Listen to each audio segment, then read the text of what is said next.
아들 디모데야, 내가 네게 이 경계로서 명하노니 전에 너를 지도한 예언을 따라 그것으로 선한 싸움을 싸우며 믿음과 착한 양심을 가지라. 어떤 이들이 이 양심을 버렸고 그 믿음에 관하여는 파선하였느니라. 그 가운데 후메네오와 알렉산더가 있으니 내가 사탄에게 내어준 것은 저희로 징계를 받아 회방하지 말게 하려 함이니라. 아멘. 기도합니다. 주님, 이 시간 주님의 말씀을 축복해 주시옵소서. 정말 주님께서 우리들에게 이 땅에서 그리스도인이 될 수 있도록 크신 은총을 베푸셨습니다. 그렇지만 주님, 그리스도인이 되는 것 우리의 힘으로 된 것 아니고 하나님의 은혜로 믿음으로 되었습니다. 또한 주님, 이 땅에 이제 그리스도인으로 살게 하시는 것, 그 엄청난 축복과 영광스러운 은총이지만은 또한 그리스도인으로 살아가는 것 역시 저희의 힘으로 되는 것 아니기 때문에 주님, 저희들 주님 앞에 온전히 도우심과 은혜를 사모하여 주님 축복하시기를 간구드립니다. 주님, 그리하여 진정으로 저희가 하나님의 말씀의 인도함을 받으며 성령님의 충만한 가운데 우리가 이 땅에서 이 어두운 세상에서 밝은 빛으로 생활할 수 있도록 도와주시옵소서. 그래 주님, 우리의 행실을 보고 많은 사람들이 하나님의 살아계심을 알게 하시고 또 주님, 우리가 가지고 있는 이 복되고 영광스러운 은총을 함께 나눌 수 있도록 아버지 하나님, 우리의 삶을 축복해 주시옵소서. 이 시간 주의 말씀 가운데 우리가 영적으로 승리할 수 있는 여러 원리들 중에 또 하나를 생각합니다. 주님의 진리의 말씀 가운데 인도해 주시옵소서. 예수님의 이름으로 기도했습니다. 아멘. 우리는 영적 삶을 살아가는 데 있어서 어떻게 하면 승리할 수 있을까? 하나님께서 우리들에게 영적 생명을 주셨을 뿐 아니라 우리가 영적 삶을 살아갈 수 있도록 영적인 원리들을 성경에 주셨습니다. 그 영적 원리들을 우리가 알 때에 비로소 우리는 참으로 신령한 삶을 살아갈 수가 있는 것이고 승리하는 삶을 살아갈 수가 있습니다. 많은 사람들이 예수님을 믿지만은 믿지 않을 때와 같이 살아가려고 하는 사람들이 많이 있어요. 변화 없는 삶, 그리고 삶의 진정한 가치를 알지 못하고 여전히 세속적인 삶을 살아가게 될 때에 구원받았지만은 구원받지 못한 사람처럼, 하나님을 알지만은 하나님을 알지 못하는 사람처럼 그렇게 살아가는 일들이 너무나 많습니다. 그래서 저는 주일날 오후 시간에 정말 영적 삶의 이 원리들, 우리가 어떻게 살면은 진정으로 우리가 참 하나님이 주신 자유 가운데서 우리들이 그 승리하면서 능력 있는 삶을 살아갈 수 있을 것인가 하는 원리들을 생각을 하고 있는 것이죠. 성경적 정체성의 원리. 성경은 나를 누구라고 말하고 있느냐? 특별히 내가 그리스도 안에서 어떤 사람이냐 하는 것을 우리가 알아야 한다고 말씀을 드렸습니다. 성경 절대 권위의 원리.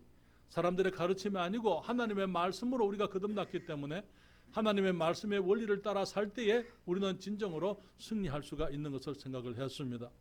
하나님께서 우리에게 권위들을 허락하셨어요. 권위에 대해서 그리스도인들로서 우리는 어떤 자세를 가져야 하는지 권위 순복의 원리를 함께 생각을 했습니다. 특별히 부모님의 권위라든지 또 사회의 권위라든지 정부의 권위라든지 영적인 권위에 대해서 우리가 함께 말씀을 생각했고요.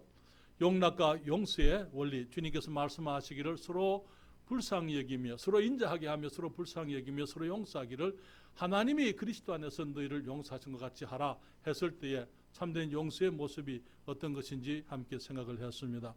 고난을 통해서 성숙하는 원리, 그리고 이웃 사랑의 원리도 우리가 함께 생각을 했고요. 지난주에는 권리 양보의 원리, 우리가 정말 살아가는 우리가 지금 이 시대에 우리들의 모습을 보게 되면 너무나 이 cry baby, 여러분 cry baby가 무슨 말인지 알아요? cry baby, 그냥 아기들이 떼쓰고 우는 거, 정말 그런 모습이 온 사회에 그냥 만연한 것을 우리가 보게 되는 거예요. 모두가 자기 것을 추구합니다. 전부 다 얻기만 원하고 있어요. 자기 권리만 주장하고 있는 이 시대에 그리스도인들은 어떤 사람이 되어야 하겠느냐? 권리 양보의 원리. 정말 우리가 기꺼이 우리가 마땅히 누릴 수 있는 것이라 하더라도 정말 영혼들이 구원받아야 되기 때문에, 아니면은 어린 영혼들이 성숙해야 되기 때문에 하나님의 영광을 위해서 우리가 기꺼이 나의 권리를 양보할 수 있는 그런 삶을 살아야 하겠다 말씀을 드렸습니다. 오늘은 양심 청결의 원리를 말씀을 드리고자 합니다. 우리가 살아가는 그리스도인의 삶에서 우리의 능력을 반감시키는 것이 무엇입니까? 그것은 많은 경우에 우리가 다른 사람들 외적인 요인보다는 바깥에 있는 어려움이나 사람들의 핍박이나 환난이나 그런 외적인 요인보다는 내 안에서부터 담대하지 못하고 떳떳하지 못함으로 말미암아 우리가 능력 있는 그리스도인이 되지 못하는 것을 보게 되는 것입니다. 다시 말하면 우리의 양심에 어떤 가책이 있으면 우리는 당당한 삶을 살 수가 없다는 것이지요. 다른 사람들은 알지 못해도 나와 하나님이 아는 나의 허물이 있습니다. 그리고 해결되지 아니한 실수 또는 죄가 있는 것입니다. 그러한 가책을 우리가 가지고 있을 때에, 끄리낌을 우리가 가지고 있을 때에 우리는 무력한 삶을 살게 되고 담대할 수 없는 것입니다. 그러나 반대로 우리의 양심이 자유할 때 우리는 주님 앞에서 능력 있는 삶을 살게 되는 것이죠. 양심이 자유로울 때, 양심이 청결할 때 우리는 주님이 주신 자유를 누릴 수 있게 되는 것을 우리가 알고 있습니다. 그러면 양심의 청결이라는 말이 무슨 말입니까? 양심의 청결이라는 것은 하나님의 거룩하심을 거스르는 행위나 말이 내게 없다는 건 내가 아는 거예요. 내 스스로 볼 때 하나님 앞에서 하나님의 그 거룩하심을 거스르는 행위나 말이 내게 없다는 것, 그리고 또 아무에게도 용서를 빌지 아니한 나의 잘못, 내가 어떤 사람에게 잘못했는데 그 잘못을 빌지 않았기 때문에 내가 잘못한 그 사람이 내게 대해서 원망이나 비난하는 일, 그런 일이 없다는 사실, 그런 것을 알 때에 얻는 영적인 자유함이다, 그렇게 말씀을 드릴 수가 있는 것이죠. 성경은 말하기를 오늘 본문에 아들 디모데야, 내가 네게 이 경계로서 명하노니 전에 너를 지도한 예언을 따라 그것으로 선한 싸움을 싸우고 믿음과 그 다음에 착한 양심을 가지라, 그렇게 말하고 있습니다.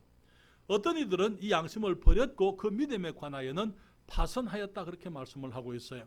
그래서 그 가운데 20절에 그 가운데 후메네오와 알렉산더가 있으니 내가 사탄에게 내어준 것은 저희로 징계를 받아 회방하지 말게 하려 함이라. 후메네오와 알렉산더라는 사람들이 있는데 그 사람들을 내어줬다고요. 왜? 주의 일에 방해가 될 수 있기 때문에. 이런 사람들이 양심의 자유함을, 양심을, 믿음을 지키지 않냐고 선한 양심을 버려버린 그런 사람들이 있었다, 그렇게 말하고 있는 것입니다. 여러분, 양심이라는 것은 그리스도인의 자유의 기초인 것입니다. 양심을 버린 사람들은 믿음에 관하여 파선을 했다, 그렇게 말하고 있는 것입니다. 너무나 많은 사람들이 자기 양심을 속이고 사람들 앞에서 선한 것을 가장하고 신령한 것을 가장하면서 스스로 자기를 속이는 사람들이 너무나 많은 것이 오늘날 우리들의 모습 혹은 기독교의 모습이라고 이렇게 얘기를 할 수가 있는 것입니다. 강단에서 말씀을 전하지만은 정말 스스로가 하나님 앞에 성결하지 못한 양심을 가지고 있는 사람들이 많이 있을 수가 있는 것입니다. 많은 지도자들이 정말 사람들을 인도한다고 하면서 그들은 그 뒤에 가지고 있는 그 숨겨놓은 많은 아름답지 못한 그런 얘기들, 가지고 있는 얘기들을 우리가 많이 보게 되는 것이죠. 그런 사람들은 양심을 버린 사람들로서 믿음에 관해서 파선을 했다, 그렇게 말하고 있는 것이죠. 하나님은 우리가 능력 있는 삶을 살기 위해서 양심의 자유, 선한 양심을 가지게 되기를 원하십니다. 로마서 14장 22절에 성경이 말합니다. 성경을 찾아보시죠. 로마서 14장 22절이에요. 거기 주님 말씀하시기를 내게 있는 믿음을 하나님 앞에서 스스로 가지고 있어라. 자기의 옳다 하는 바로 자기를 책하지 아니하는 자는 복이 있도다. 뭐라고요? 내게 있는 믿음을 하나님 앞에서 스스로 지켜라. 가지고 있어라. 왜? 자기의 옳다 하는 바로 자기를 책하지 아니하는 자는 복이 있다. 내가 옳다고 믿는 나의 양심, 믿음의 양심에 내 행위를, 내 믿음의 양심이 내 행위를 책망하지 않을 때, 그때 그 사람은 복이 있는 사람이다, 그렇게 얘기를 하고 있는 거예요. 그렇기 때문에 우리가 정말 하나님 앞에서 우리들이 능력 있는 그리스도인의 삶을 살기 위해서는 선한 양심을 가져야 되고 우리의 선한 양심이 청결한 양심이 되어야 한다고 말씀을 드리려고 하는 것입니다. 그러면 양심이 무엇입니까?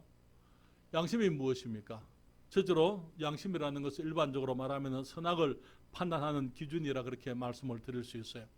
양심이 뭡니까? 내 안에서 선과 악에 대해서 판단하는 내가 가지고 있는 기준을 말하고 있는 것이죠. 그것이 내가 가지고 있는 개인적인 도덕성과 윤리의 기준이 되는 것입니다. 그런데 이 양심은 사람들마다 다 다를 수밖에 없어요. 왜냐하면 사람들마다 도덕성과 윤리의 기준이 다 다른데요. 그것은 환경적으로 혹은 문화적인 요소에 좌우되기도 하는 것입니다. 여러분, 아프리카에 처음에 선교사님들이 갔을 때의 어려움 중에 하나가 뭐였냐면요, 사람을 잡아먹는 것이 악한 것이다. 식인종들에게는 사람을 잡아먹는 것이 전혀 양심의 가책이 안 됐었어요. 그렇죠? 그러나 이제 그들에게 처음에 가서 복음을 전하면서 그들에게 그것은 악한 것이다. 하나님께서 주신 생명, 하나님의 형상으로 지으신 사람을, 다른 사람의 생명을 취하는 것은 그것은 악한 것이다. 그것은 주님이 미워하시는 죄악이다. 라는 것을 가르치게 되었을 때에 처음에 그 가르침을 받아들인다는 것이 그것이 어려울 수밖에 없는 것이었어요. 여러분, 대한민국에 처음에 이 복음이 전거되었을 때에 많은 양반들에게 있어서 복음을 받아들이기가 어려웠더랬습니다. 이유가 무엇인지 아세요? 여러 가지 이유들이 있었지만은 제사라든지 뭐 여러 가지 것들이 있었지만은 그 중에 하나가 축첩제도였어요. 축첩제도라는 것이 무슨 말인지 아십니까? 이게 부인을 놔두고 다른 여자들을 소실들을 데리고 사는 걸 말하는 거예요.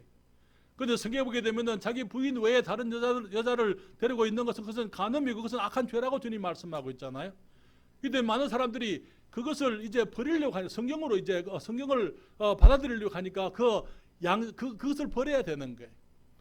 지금 우리 대한민국이 정말 여러 가지 면에 있어서 개화된 것은 바로 성경 때문에 그래요. 그렇잖아요. 성경 때문에 이 신분 제도가 무너지게 되고 남녀 차별이 무너지게 되고 어디서부터요? 성경 때문에. 그러나 100년 전, 150년 전에 그런 것이 너무나 그런 일들에 대해서 사람들이 양심의 가책이 없었더랬습니다. 그렇기 때문에 양심이라는 것은 개인에 따라 다를 수밖에 없고 환경적인 또 문화적인 요소에 따라서 달라질 수밖에 없는 것입니다. 양심이라는 것은 각자 사람들이 자기가 이 선과 악에 대해서 판단하는 이 척도가 되는 것입니다. 이 양심은요, 하나님께서 사람에게 주시지 않은 겁니다. 하나님이 주신 것이 아니에요. 창세기 2장 16절 17절에 주님 뭐라고 말씀하셨습니까? 창세기 2장 16절 17절. 저기 오후 시간이기 때문에 저는 여러분들이 제가 성경을 앞에 띄우지 않는 이유는요, 찾으시라고. 찾아야 조금이라도 덜 힘드실 것 같아서 집중하실 것 같아서 16절 17절. 이게 주님 말씀하시기를 여호와 하나님이 그 사람에게 명하여 가라사대 동산 각종 나무의 실과는 내가 임의로란 말은 마음대로 그 말이에요. 선악을 임의로 먹되 선악을 알게 하는 나무의 열매는 실과는 먹지 말라. 네가 먹는 날에는 정령 죽으리라. 선과 악을 알게 하는 나무의 실과는 먹지 말라. 왜요? 선과 악을 아는 것, 선과 악을 알고 그것을 판단하는 그 기준을 가지는 것, 그것은 주님께서 사람들에게 주신 것이 아닙니다. 창세기 3장 7절에 보게 되면은 이에 그들이 눈이 밝아 그들이 나무 실과를 먹고 나니까 이에 그들의 눈이 밝아 자기들의 몸이 벗은 줄을 알고 무화과 나뭇잎을 엮어 치마를 하였더라. 그들이 제일 먼저 한 게 뭐예요? 그들이 선과 악을 알게 하는 나무의 열매를 먹고 나서 제일 먼저 알게 된 게 뭐예요? 우리가 벌거벗었구나. 그걸 먼저 알게 된 거예요. 그렇죠? 그러니까 이것이 좋으냐 좋지 아니하냐, 그전에는 그들이 그런 개념이 없었더랬어요. 왜?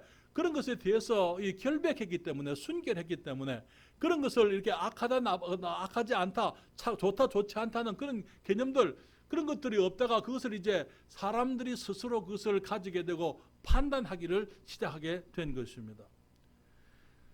양심의 기능 중에 하나가 자기 의를 추구하게 하는 거예요. 왜 주님께서 사람들에게 양심을 주지 않으려고 하셨더랬어요? 선과 악의 기준, 그걸 따라서 살지 말라고 하신 이유는 많은 경우에 사람들이 선과 악을 구별하기를 시작하면서 자기 의를 세우려고 하기 때문인 것입니다. 이 절대적인 선과 절대적인 악을 우리는 구별할 수 있는 능력이 없습니다. 여러분, 사람들이 저 사람은 좋다 했을 때 그 좋다 하는 기준이 뭡니까? 내게 잘해주면 내게 그 사람이 좋은 사람이에요. 그 사람이 어떤 사람이냐, 그 사람의 도덕성이 어떤 사람이 어떤지, 과거가 어땠는지, 지금 그 사람이 무엇을 하고 어떻게 살아가는지 그런 건 상관은 없어요. 내가 그 사람의 그 좋고 나쁜 것의 판단의 기준이 되는 거예요. 내가 되는 거예요. 그렇기 때문에 나는 절대적일 수가 없어요. 나는 정확할 수가 없는 것입니다. 사람들은 정확할 수가 없기 때문에 모든 것이 정확하게 선한 것을 선한 것이다, 또 악한 것을 악한 것이다 라고 구별할 수 있는 그런 능력이 우리 사람들에게는 없다는 것입니다. 그렇기 때문에 여기 그 하나님만 선과 악을 정확하게 그리고 바르게 항상 분별해 줄 수가 있는 것입니다. 선악의 상대성, 그것이 세상을 혼돈에 빠지게 만들고 어두움에 빠지게 만드는 것입니다. 오늘날 우리는 의인을 악하다 하고 악인을 선하다 하는 그런 일들을 너무나 많이 보고 있습니다. 너무나 많은 경우에 사람들이 다른 사람들을 판단하는 사람들이 그들의 판단이 잘못되어진 자기들만의 어떤 기준을 가지고 판단하는 것을 우리가 많이 보게 되는 것이죠. 그래서 양심의 기능이 무엇입니까? 왜 하나님께서 양심을 주시지 않으셨습니까? 양심은 자기 의를 추구하게 만들기 때문입니다. 또 양심은 정죄하는 거예요. 양심은 내가 가지고 있는 잘못된 것을 보게 만드는 것이 양심이에요. 아이고, 우리가 벌거벗었구나. 그래서 그들이 죄책감과 수치감을 그들이 경험하게 되고, 그래서 그들이 가지고 있었던 그 순결함, 아름다움, 정말 하나님께서 주신 그런 정말 때묻지 아니한 결백함, 그런 것들을 다 상실하게 만들었던 거예요. 그러면서 그들이 이제 그 수치감과 죄책감 가운데 그들이 자기를 가리우려고 하는 그런 수고를 하게 되는 것입니다. 성경은 말하기를 이에 그들의 눈이 밝아 자기들의 몸이 벗은 줄을 알고 무화과 나뭇잎을 엮어 치마를 하였더라. 무화과 나뭇잎을 엮어서 치마를 했습니다. 사람들은 이제 부끄러움을 가리려고 하고 은폐하는 문화, 그렇죠? 그때부터 시작되는 거예요. 그때부터 이제 은폐를 시작하는 것입니다. 자기가 가지고 있는 좋지 않은 것들, 사람들에게 내놓고 싶지 않은 것들, 그런 것들을 스스로 분별하고 판단하고는 그것을 이제 가리는 문화, 이제 그것을 덮는 문화, 그런 것들이 시작이 되었던 것을 보게 되는 것이죠. 그래서 사람들은 이제는 다른 사람들 앞에서는 그것을 가릴 수 있을지언정 자기 자신은 자기의 부끄러움을 알면서 그때부터 정말 주님 앞에서의 자유, 주님 앞에서의 기쁨, 주님께서 주신 그 영광스러운 아름다운 모습들을 상실하게 되었던 것을 보게 되는 것입니다. 사랑하는 여러분, 많은 사람들이 양심을 따라 살려고 합니다.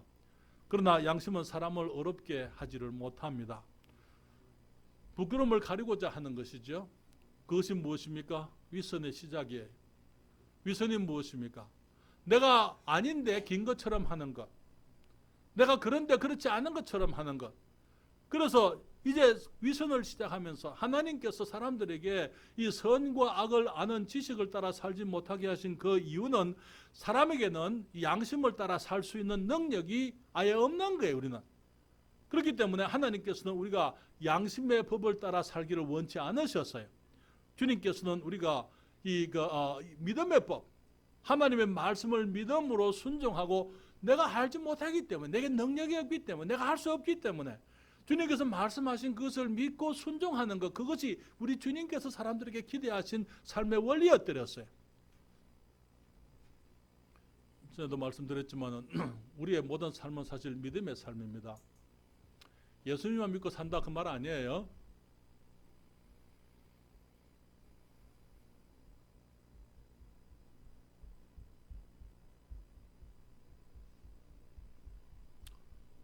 사모님 7월 달에 미국에 가거든요.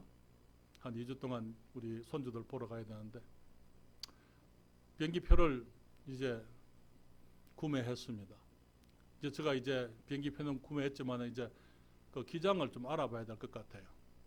기장의 경력이 얼마나 있는지, 라이선스나 제대로 있는지, 그 비행기 기종이 어떤 건지 내가 알아봐야 될 것 같아요. 그렇죠? 그렇잖아요.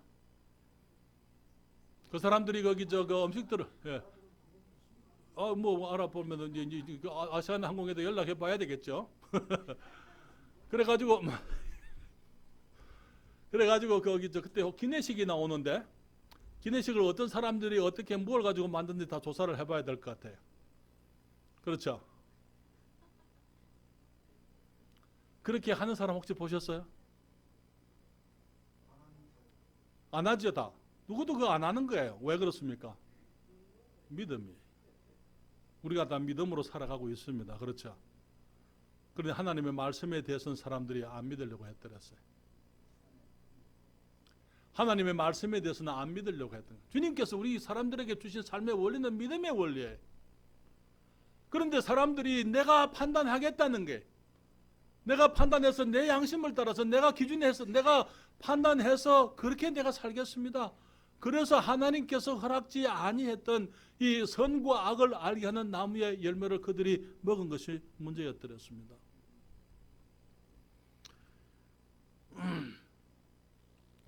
사람이 양심을 따라 살려고 할 때 하나님께서 그것을 막지 않으셨어요. 그래?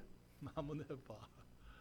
하는 경우에 그러죠. 그렇죠. 그래, 네가 내 말 안 들어? 그래, 네가 한번 해봐. 그러면 그 다음에 우리 진수하고 명한이 할 때 아이들한테 그렇게 많이 하죠. 그래, 그러면 네가 한번 해봐. 말 안 들어? 한번 해봐. 사람들이 그 선과 악을 알게 하는 나무의 열매를 먹고 난 이후에 이 땅에 양심 시대가 오게 되었습니다. 양심 시대의 특징이 뭐였습니까? 창세기 6장 2절에 보게 되면은요, 하나님의 아들들이 사람의 딸들의 아름다움을 보고 자기들의 좋아하는 모든 자로 아내를 삼는지라. 자기들이 좋아하는 것, 좋아하는 모든 사람, 하나님께서 만들어 놓으신 그 법, 하나님의 윤리는 던져버리고 이제는 그들이 하나님의 아들들이 사람들의 딸들의 아름다움을 보고는, 눈으로 보고 자기들이 그 하와가 그 나무를 보니까 보암직도 하고 먹음직도 하고 지혜롭게 할 만큼 탐스럽기도 한 나무인지라 보고 자기가 판단했어요. 지금도 이제 마찬가지. 창세기 6장 2절에 하나님의 아들들이 사람의 딸들의 아름다움을 보고 그 다음에 자기들이 좋아하는 모든 자로 아내를 삼는지라. 결국은 어떻게 됐습니까? 결국은 온 세상이 홍수로 멸망하게 된 것을 우리가 알고 있습니다. 양심 시대가 왔지만 양심 시대는 멸망으로 홍수로 끝이 났더랬어요. 그 이후에 양심은 이방인의 삶의 기준이 됐던 것을 보게 되는 것입니다. 로마서 12장을 가실까요? 로마서 12장 14절부터 15절까지. 로마서 12장 14절 15절.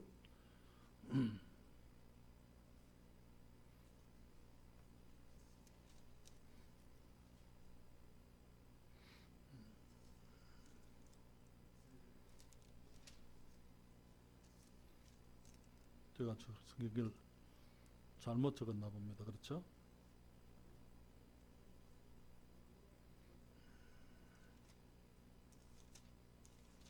로마서 2장입니다. 미안합니다. 2장 14절 15절입니다.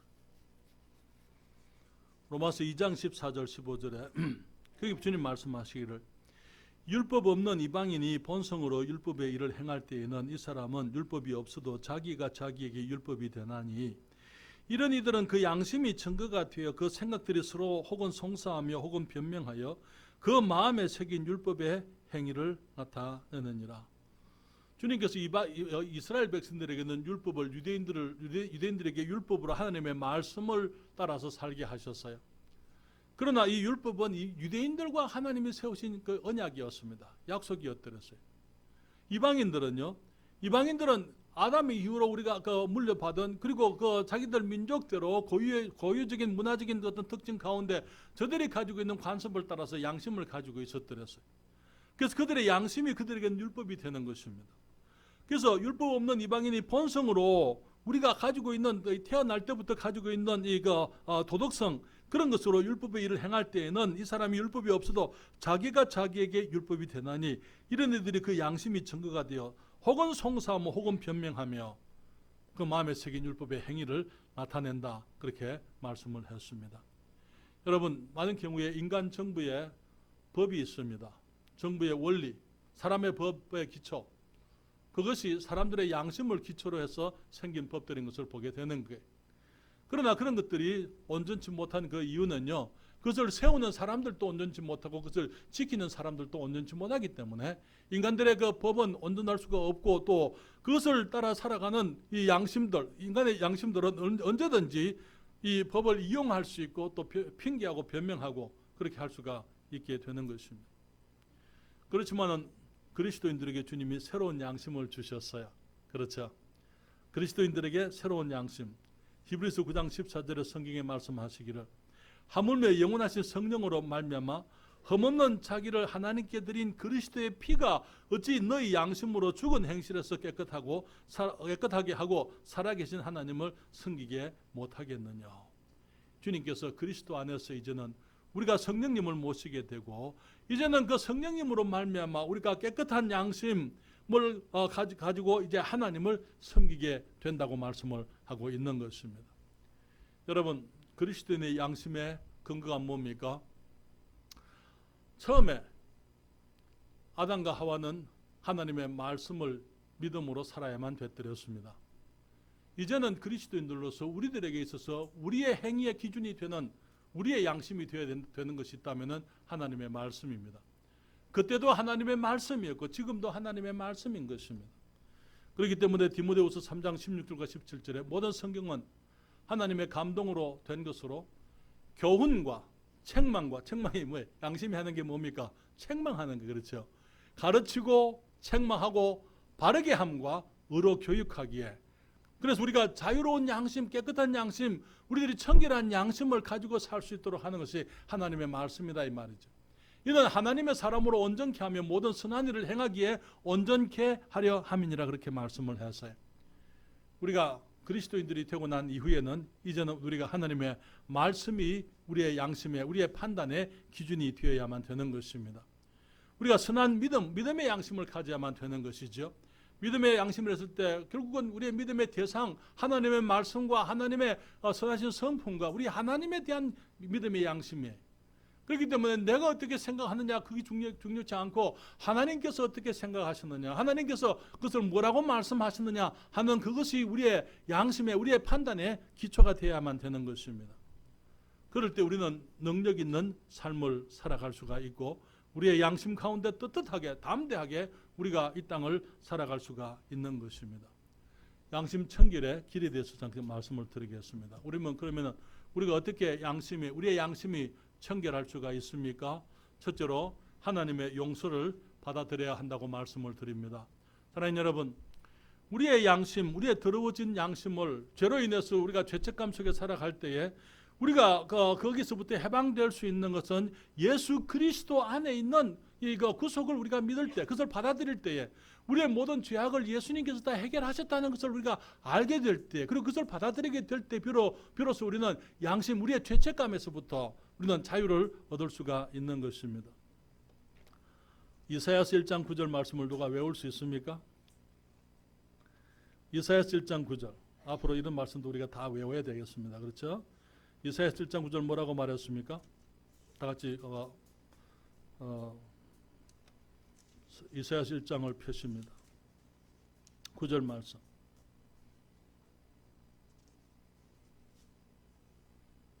미안합니다. 18절입니다. 이사야서 1장 18절.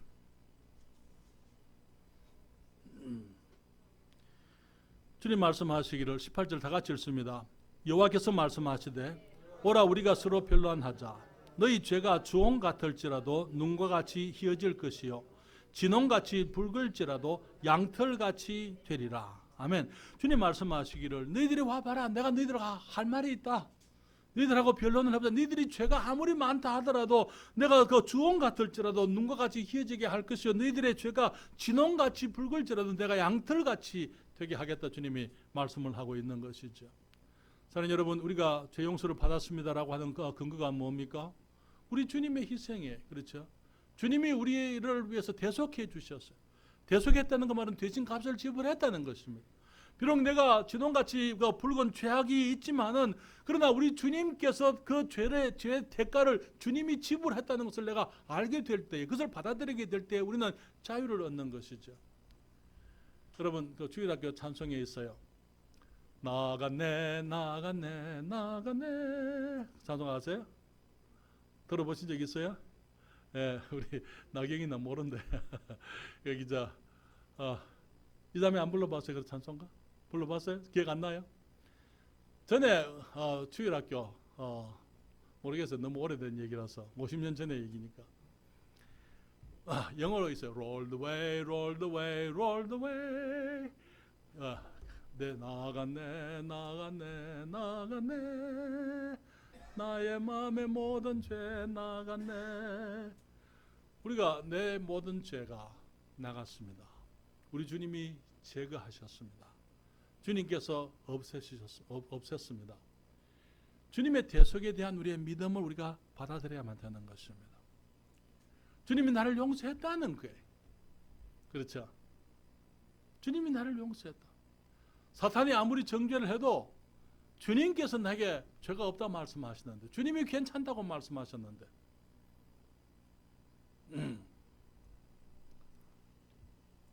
사탄이 우리를 정죄하지만 때로는 우리의 양심이 때로는 우리를 정죄할 수 있어요. 네가 그래도 전에 무슨 죄를 지었지 않느냐.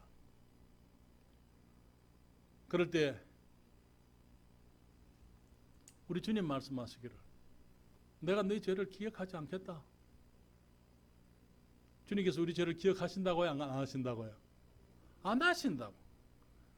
근데 내가 주님이 내 죄를 기억하지 않는데 내가 자꾸 주님에게 내 죄를 상기시켜 드리려고 하는 거예요. 주님 옛날에 있잖아요. 내가 이런 일을 했는데요. 주님이 기억하지 않겠다고 얘기했는데 내가 자꾸 주님한테 기억을 부추겨 드리는 거예요. 그럴 필요가 있습니까? 그럴 필요 없는 거예요. 우리가 많은 경우에 하나님 앞에서 우리의 죄를 자꾸 얘기하는 이유가 뭡니까? 우리 주님의 용서를 내가 받아들이지 않았기 때문에 그런 거예요. 아이들이 엄마에게 잘못했습니다. 와서 엄마에게 용서를 빌었어요. 엄마 잘못했습니다. 용서해 주세요. 그래서 엄마가 얘기해요. 그래 알았어. 이제 네가 다시는 그러지 마. 용서해서 괜찮아. 이제는 다시는 내가 너 용서했으니까 괜찮으니까 이제는 다시는 그러지 마라. 그 다음날 아침에 일어나서 또 엄마한테 얘기하는 게 엄마 어제 내가 했던 거 용서해 주세요. 엄마가 얘기할 수 있어요. 그래 알았어 그만해. 이제 나 용서했으니까 더 이상 얘기하지 마. 학교 갔다 와서 또 얘기합니다. 엄마 나 그때 잘못한 거. 그게 무슨 얘기예요? 그게 무슨 얘기예요? 엄마의 용서를 안 받아들인다 그 말에. 우리가 주님께서 우리를 용서해 주셨으면 그것에 대해서 감사하고 주님께서 기억하지 아니하는 것에 대해서 내가 그것을 자꾸 기억하려고 할 필요가 없다는 것입니다. 주님께서는 말씀하시기를 만일 우리가 우리 죄를 자백하면 저는 미쁘시고 의로우사 우리 죄를 사하시며 모든 불의에서 우리를 깨끗게 하실 것이요. 우리가 그리스도의 삶 가운데서 우리들이 잘못하는 경우들이 많이 있지만은 그러나 그때 그것을 가지고 주님 맞습니다. 주님 내가 잘못했습니다. 용서해 주세요.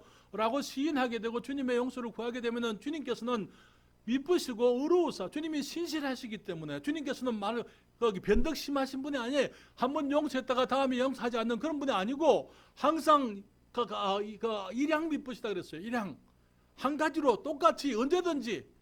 그렇기 때문에 주님께서 우리가 자백할 때 주님을 용서해 주셨을 뿐 아니라 모든 불의의 수를 깨끗게 하시겠다 약속을 했잖아요. 그렇죠? 그렇기 때문에 우리들이 양심의 청결을 얻기 위해서는 우리들이 하나님의 용서를 받아들여야만 됩니다. 뿐만 아니라 죄에 대해서 정직해야 돼요. 성경은 말하기를 죄를 숨기는 자는 형통하지 못하나 죄를 자복하고 버리는 자는 불쌍히 여김을 받으리라 말씀을 했습니다. 너무나 많은 경우에 우리는 에이 그것까지 뭘 죄라고 얘기하느냐 그렇게 얘기할 수 있어요. 그러나 우리의 마음에서 주님께서 성령께서 지적해 주시는 것들에 대해서 우리들이 그것까지도 죄라고 이렇게 해서는 안 되고 그것마저도 그것도 주님 말씀입니다. 주님 말씀이 맞습니다. 그것도 죄입니다. 그것도 잘못된 겁니다. 내가 이론을 속였어도 그건 속인 겁니다. 하얀 거짓말은 있을 수가 없는 것입니다. 모든 거짓이 다 거짓이에요. 그렇죠? 너희는 너희 아비 마귀에게서 났으니 그렇게 얘기했어요. 너희 아비의 행하던 것을 너희도 행하고자 하느니라. 저는 처음부터 살인한 자요 모든 거짓말을 한다고요. 거짓말장애라고.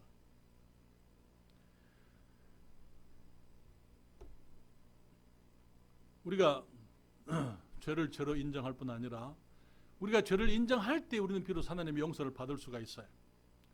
죄를 인정하지 않으면 그 부분에 대해서 우리가 주님의 용서가 이루어질 수가 없는 것입니다. 그것을 받아들일 수가 없는, 그것은 우리가 거기서부터 자유를 얻을 수가 없는 거예요. 하나님의 말씀의 진리 안에서 거해야 됩니다. 요한복음 8장 31절 32절 우리 다 같이 펴시겠습니다. 요한복음 8장 31절 32절 말씀이에요.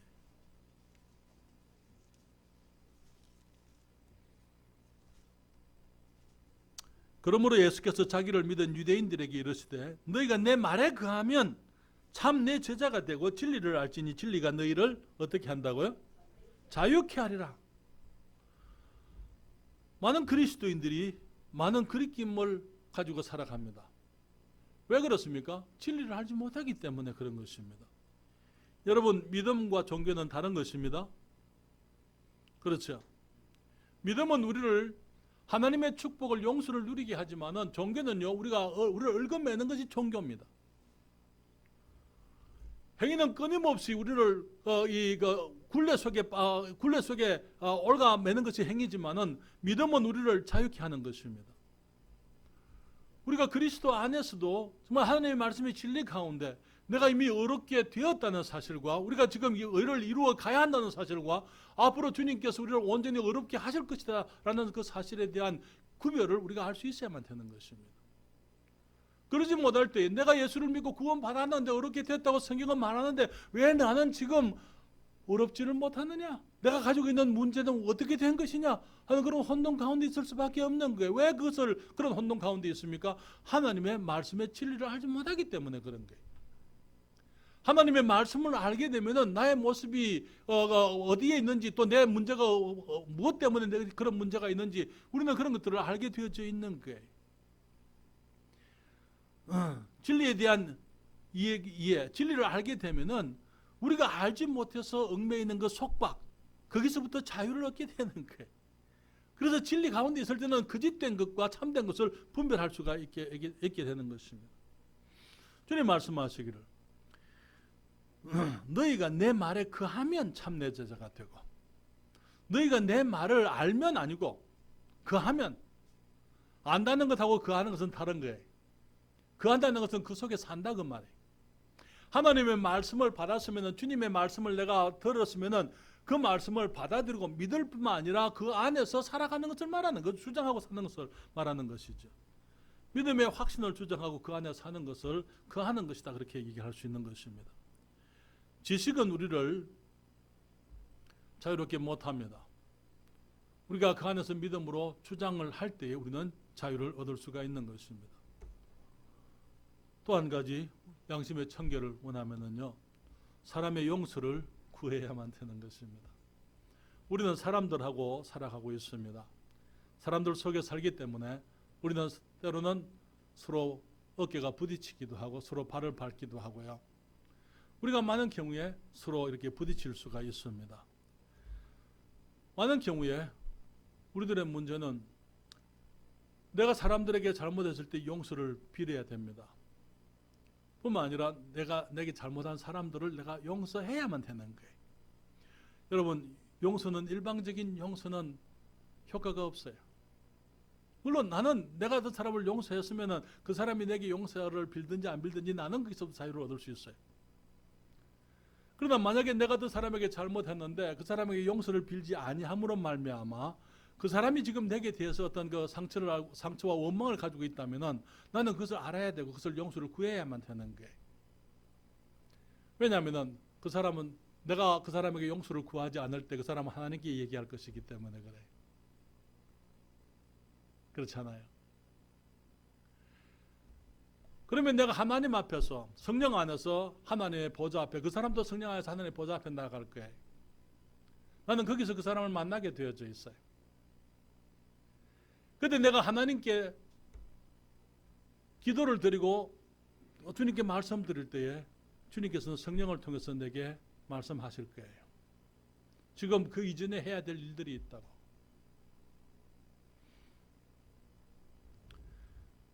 사도 바울은 말하기를 사도행전 24장 16절에 이것을 인하여 나도 하나님과 사람에 대하여 항상 양심의 거리낌이 없기를 힘쓰노라. 우리가 양심의 거리낌이 없기를 원한다면 우리는 항상 사람들에 대해서 관심을 가져야만 됩니다. 혹 나로 인해서 내 형제가 아프지 아니한가? 혹 나로 인해서 어떤 형제가 나의 형제가 어떤 거기 문제 가운데 빠져 있지를 아니한가?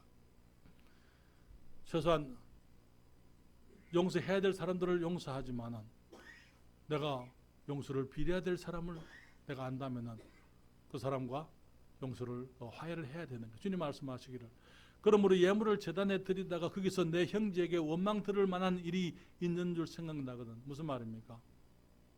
내가 하나님 앞에서 기도를 드리고 주님과 교제하는데 주님께서 거기에서 성령 안에서 내게 생각나게 하시는 어떤 것이 있다 이 말이에요. 내 형제에게 원망 들을 만한 일이 있는 줄 생각나거든. 왜냐하면 내 형제가 주님의 제단 앞에 가서 그 하나님 앞에 교제하는 그 시간에 그 형제도 주님 앞에서 하나님께 내 얘기를 할 수가 있다는 거예요. 그렇기 때문에 그런 원망 들을 만한 일이 있는 줄 생각나거든. 예물을 어떻게 하라고요? 제단에 두고 먼저 가서 형제와 화목하고 그 후에 와서 예물을 드리라. 여러분, 하나님이 용서하셨으면 다 끝난 겁니까? 하나님의 용서가 사람의 용서를 대신할 수 없습니다. 하나님의 용서도 있어야 되지만 사람의 용서도 있어야만 되는 거예요.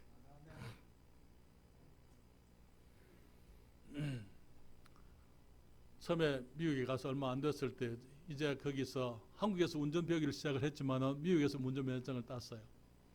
여러분 처음에 운전면허증 땄을 때 그 기분 아세요?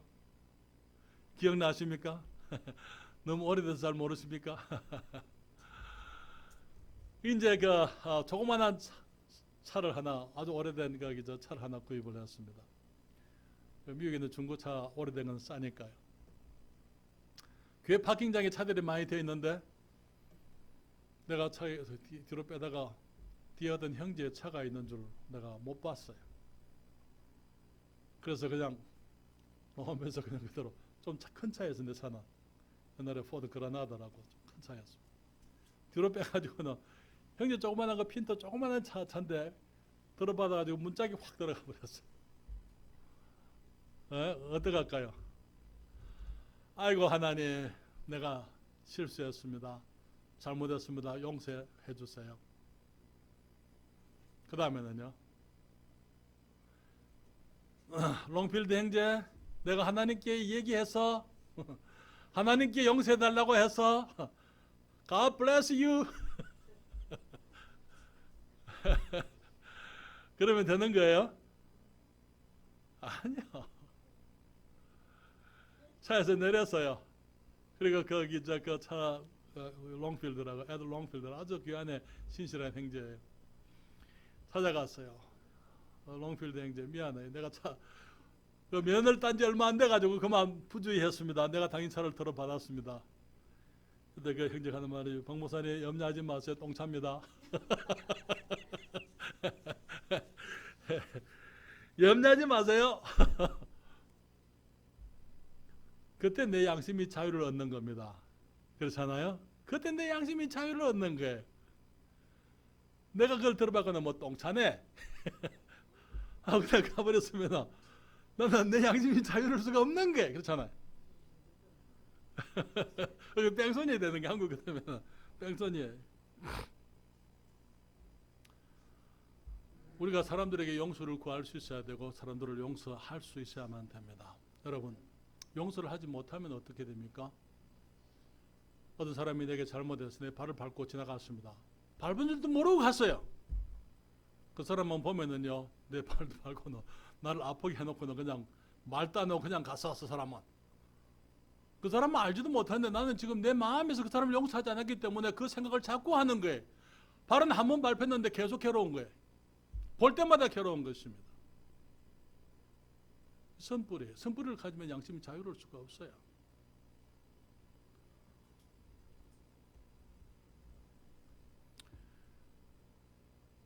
양심의 청결이라는 것은요, 하나님의 거룩하심을 거스르는 행위나 말이 내게 없다는 것을 아는 거예요. 뿐만 아니라 내가 용서를 빌지 않았기 때문에 나로 인해서 원망 혹은 비난하는 형제가 없다는 것을 아는 것입니다. 한 가지 더 말씀을 드리면요, 믿음으로 사탄의 참소를 물리쳐야 됩니다. 사탄은 우리가 진리를 믿지 않기를 원합니다. 거짓말로 사람에게 옵니다. 여러분, 예수님께서 우리의 모든 죄를 다 용서해 주셨습니까? 그게 진리입니까? 사탄은 말하기를 아니라고 얘기하는 거예요. 아니라고 얘기하는 거예요. 하나님의 진리에 대해서 반대로 와서 얘기하는 거예요. 우리가 구원 받았다고 주님이 예수를 믿으면 하나님의 자녀 됐다고 이렇게 얘기하죠. 그게 성경입니까? 그런데 사탄은 말하기를, 그렇지만 네가 하나님의 자녀 같으면 네가 하는지 그런 짓은 안 해. 그렇죠.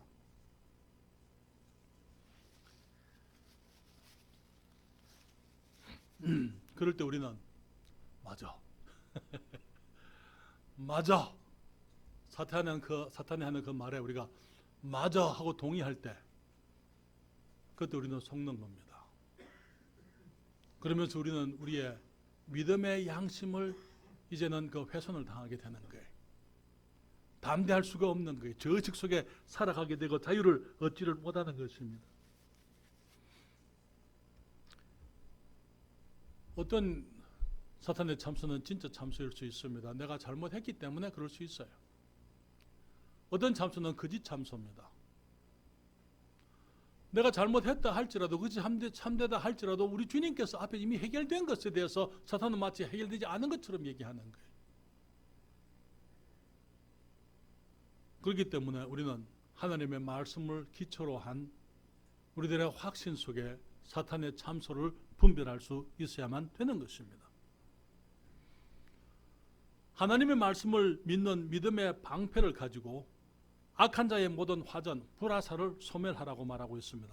에베소서 6장 16절입니다. 에베소서 6장 16절. 모든 것 위에 믿음의 방패를 가지고 이로써 능히 악한 자의 모든 화전, 불화살을 소멸하라. 무엇으로요? 믿음의 방패로. 믿음은 그냥 내가 믿고 싶은 대로 믿는 게 아니고 하나님의 말씀을 근거로 한 믿음인 것입니다. 그렇죠? 하나님의 말씀이 말씀했기 때문에 그것을 믿는 믿음의 방패를 가지고 악한 자의 화전, 마귀의 화전, 불화살을 이기는 것이에요. 막아내는 것입니다. 악한 자의 화전이 어떤 것이 있습니까? 사탄의 불화살은 죄의식 같은 게 있어요. 주님은 이미 해결됐다 말씀하시고 주님께서는 이미 주님이 기억지 않겠다고 하지만 사탄은 끊임없이 우리를 그것을 기억하기를 원합니다. 그 죄의식을 가지기를 원하는 거예요. 그러면서 그것을 지적합니다. 내가 그것을 받아들이게 되면 나는 불화살에 맞는 거예요. 내 양심이 이제 그 데미지를 입는 거예요. 믿음으로, 말씀으로 우리가 막아내야만 되는 거예요. 열등의식이라든지 너는 하나님의 아들이지만 너는 아무것도 못할 거야. 하나님이 너를 그렇게 특별히 사랑하는 것도 아니야. 의심이라든지 또 피해의식이라든지 혹은 우월의식, 전부 육신인 것입니다. 그럴 때 우리가 믿음의 방패로 하나님의 말씀으로 그 모든 것들을 막아내야만 되는 것입니다. 베드로전서 5장 8절부터 10절에 9절에 말하기를 근신하라 깨어라 너희 대적 마귀가 우는 사자같이 두루다니며 삼킬 자를 찾나니 너희는 믿음을 굳게 하여 저를 대적하라 이는 세상에 있는 너희 형제들도 동일한 고난을 당하는 줄을 알미니라. 주님 말씀하시기를 너희 대적 마귀가 우는 사자같이 두루다니며 삼킬 자를 찾나니 여러분 사탄은 우리를 구원받지 못하게 할 수 없는 것은 압니다. 우리가 한번 구원받았으면 우리의 구원을 빼앗아가지 못하는 것 사탄은 알아요. 그러나 적어도 사탄은 우리를 무력하게 할 줄은 알아요. 삼키는 겁니다. 삼킨다는 것은 붙잡힌다 이 말이에요. 사탄의 손아귀에 있는 걸 말하는 거예요. 어떨 때? 사탄의 거짓말을 받아들이게 되고 의심하게 되고 죄의식 속에 있게 되고, 그래서 하나님의 말씀을 온전히 믿지 못할 때에 우리는 사탄의 거짓말 속에 붙잡힌 바 포로가 되는 것입니다. 전에도 말씀드렸지만 다시 말씀드리죠. 죽은 군인은요 무익합니다. 그렇죠. 포로된 군인도 무익하기는 마찬가지예요. 그렇습니까? 포로된 군인 뭐 얻었어요? 포로된 군인이 조국을 위해서 뭘 할 수 있어요? 사탄이 두루 다니며 삼킬 자를 찾는다. 너희는 믿음을 굳게 하여 저를 대적하라. 무엇으로 대적한다고요? 믿음으로 대적한다고요. 야고보서 4장 7절에 그런즉 너희는 하나님께 순복할지어다 마귀를 대적하라 그리하면 피하리라. 주님께서 우리에게 말씀 안에서 또 성령의 양심 안에 자유를 얻게 하시기를 바랍니다. 양심 청결의 축복이 되어서 몇 가지 말씀을 드리면요, 양심이 청결할 때 우리는 전도를 담대히 할 수 있어요. 사람들에게 예수를 믿으라고 하면서 내 안에는 지금 니도 제대로 못하면서, 그렇죠? 우리가 내 양심이 청결해 우리가 전도에 담대할 수 있어요.